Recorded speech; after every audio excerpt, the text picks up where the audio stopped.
यानी हमारे गांव में एक कहावत है कि उंगली पकड़ करके पहुंचा। आप अमेरिका के आगे सरेंडर कर गए। आपकी कौन सी नस दबी, लोगों ने बदल के नाम सरेंडर रख दिया। का सत्र समाप्त होने के बाद धौरहरा के सांसद आनंद भदौरिया आज फिर हमारे साथ हैं। मैं मोहम्मदी क्षेत्र में था और अचानक इनका भी एक कार्यक्रम में आना हुआ। लोकसभा सत्र के दौरान आनंद भदौरिया काफ़ी आक्रामक तेवर में देखे गए। सुनने में भी आ रहा है कि निर्मला सीतारमण के उनके अभिभाषण पर वॉकआउट भी हुआ था। हम सीधे से इनसे बात करें। भदौरिया जी, इस बार बड़ा आक्रामक रहे आप संसद में, क्या कुछ था पूरा मामला? आज़ादी के बाद अब तक का सबसे खराब बजट भारतीय जनता पार्टी ने पेश किया है। मैंने उस बजट के 78 पन्नों को, बजट भाषण के 78 पन्नों को कई बार पढ़ा। गिनती तो नहीं कि शायद 78 बार पढ़ लिया होगा जी। और वित्त मंत्री जी के 85 मिनट के भाषण को गौर से सुना, लेकिन न गरीब के लिए, न किसान के लिए, न मजदूर के लिए, न बेरोजगार के लिए, न नौजवान के लिए, न गांव में रहने वाले के लिए, न शहर में रहने वाले के लिए एक भी चीज़ हम लोगों को उसमें नहीं मिली। फिर बजट किसके लिए था? बजट था इस देश के 5% उद्योगपतियों के लिए, जिनका इस देश की पूरी इकोनॉमी पर कब्जा है। ये शायद बजट वहीं से बन करके आया था जिनके लिए ये बजट संसद के अंदर उसको मूर्त रूप दिया गया, उसको पेश किया गया। महामहिम राष्ट्रपति जी के अभिभाषण में भी कोई नई चीज़ नहीं थी। वही जो सदा से भाजपा का गुणगान हो रहा है, जो उनकी पंचायत से लेकर के पार्लियामेंट तक जो एक रटा रटाया भाषण देते हैं, वही एक उसी पे कवर पेज बदल करके मुझे लगता है महामहिम राष्ट्रपति जी को थमा दिया गया और उन्होंने राष्ट्रपति अभिभाषण में वो पूरी बात कही। तो सबसे बड़ी बात है, इन दिनों संसद के अंदर नेता प्रतिपक्ष को बोलने का अवसर नहीं दिया गया। वो अपनी बात रखना चाहते थे, लेकिन उनको एक लाइन उनकी होती थी, उसके पीछे पूरी बीजेपी लग जाती थी। अगर वो भारत और चीन के बिगड़ते रिश्तों पर और सीमा पर बिगड़ते हालात पर अगर कोई बात रखना चाहते थे, अगर देश के पूर्व थल सेना अध्यक्ष ने कोई बयान दिया है, कोई किताब लिखी है और उसमें उन्होंने कहा है कि टैंक हमारी सीमा की तरफ हमारे क्षेत्र में बढ़ रहे थे और हमने दिल्ली को फ़ोन लगा करके पूछा, तो दिल्ली ने कहा कि हम बताएंगे, और फिर बताते बताते जब देर रात तक, जब बिल्कुल सीमा में घुसने वाले टैंक थे, तब देर रात दिल्ली से फ़ोन आया और ये कहा गया कि प्रधानमंत्री जी ने कहा है कि जो उचित लगे वो करो। यानी कि जो 56 इंच के सीने वाले लोग जो कहते थे कि किसी की माई के लाल में हिम्मत नहीं है कि हमारी देश के सीमा पर नज़र डाले, वो पूरा देश को किसके हवाले छोड़ दिया? क्या हिम्मत नहीं पड़ी आपकी चीन को जवाब देने का? आपको तत्काल आदेश देना चाहिए था, तत्काल कार्रवाई करनी चाहिए थी। उसके बाद जो सबसे बड़ी घटना हुई इस देश के अंदर, जो इंडिया यूएस डील हुई है, वो इस देश के किसानों के लिए डेथ वारंट है।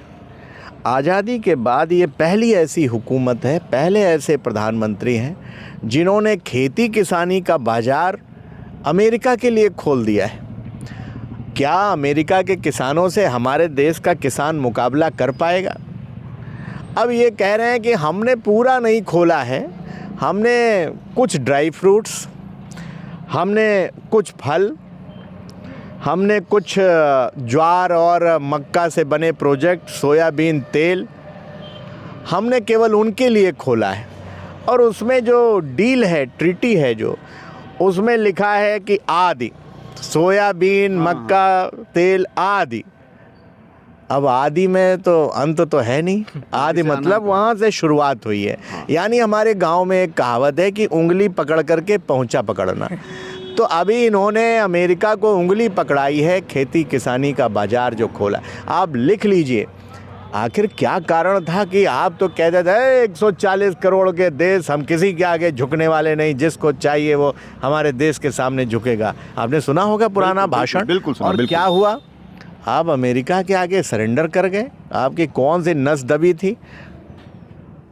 आपने उन्होंने क्या किया कि टैरिफ कर दिया आपके ऊपर 18%, आपने कर दिया उनके ऊपर 0%।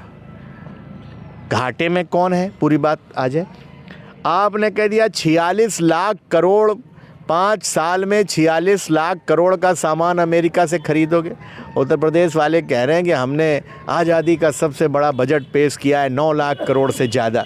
यानी उत्तर प्रदेश का जो देश का और दुनिया का एक देश के बराबर है, अगर उसका आज़ादी के बाद सबसे बड़ा बजट 9 लाख करोड़ का है तो उसका 5 गुना इतना सामान आप 5 साल में अमेरिका से खरीदोगे। अमेरिका ने कह दिया कि तेल आप रसिया से नहीं खरीदोगे, अब तेल हमसे खरीदोगे और हम महंगा तेल बेचेंगे। आप लाखों करोड़ महंगा तेल खरीदोगे, लाखों करोड़ रुपए ज़्यादा रसिया से। रसिया जो हमारा मित्र रहा है, सस्ता तेल दे रहा था, अब आप अमेरिका से खरीदोगे। वो नुकसान होगा किसका होगा, महंगाई बढ़ेगी कि नहीं बढ़ेगी। और अमेरिका ने ये भी कह दिया कि हम निगरानी रखेंगे कि आप रसिया से खरीद तो नहीं, अगर खरीदोगे तो 25% टैरिफ और लगा देंगे। हाँ। यानी आपने देश की संप्रभुता को भी दांव पे लगा दिया। वो कह रहे हैं हम निगरानी, मतलब ये ट्रंप अब हिंदुस्तान की निगरानी कराएंगे कि अगर गड़बड़ करेंगे तो 25%, मतलब देश की संप्रभुता भी आपने ताक पर रख दी। तो ये जो बजट सत्र रहा है ये बहुत ही दुखद रहा है। सदन भाजपा चलाना नहीं चाहती थी, कोई एक एप्स्टीन फाइल की बात चल रही चर्चा है। में रहे एप्स्टीन फाइल, क्या कुछ कहेंगे एप्स्टीन फाइल पर, आपकी क्या प्रतिक्रिया है? अब उसमें तो 3 लाख से ज़्यादा ईमेल हैं और अभी कह रहे हैं इससे ज़्यादा अभी बची हुई हैं। मैं तो कहूँगा चोर की दाढ़ी में तिनका, कुछ ना कुछ मामला ज़रूर है। वही ना, इतना लंबी डींगे हाँकने वाले लोग आज अमेरिका के आगे समर्पण करते दिख रहे हैं। सरेंडर इस देश के, हाँ सरेंडर, तो नाम तो सरेंडर हो गया, लोगों ने बदल के नाम सरेंडर रख दिया है। लेकिन सबसे बड़ी चिंता इस देश के किसानों की। आप इस देश के किसानों का, खेती किसानी का बाजार अमेरिका को बेच दे रहे हो। क्या करेंगे? देश की आधे से ज़्यादा, लगभग 75% लोग खेती किसानी पर निर्भर हैं। सदन के दौरान एक चीज़ और चर्चा में रही, दलाई लामा देश में सुरक्षित हैं, शेख हसीना देश में सुरक्षित है, लेकिन संसद जो देश की सर्वाधिक सुरक्षित जगह मानी जाती है, प्रधानमंत्री को असुरक्षा की भावना हुई। दरअसल बीजेपी तो घिरी ही थी, प्रधानमंत्री जी तो घिरे ही थे उस मुद्दे पर।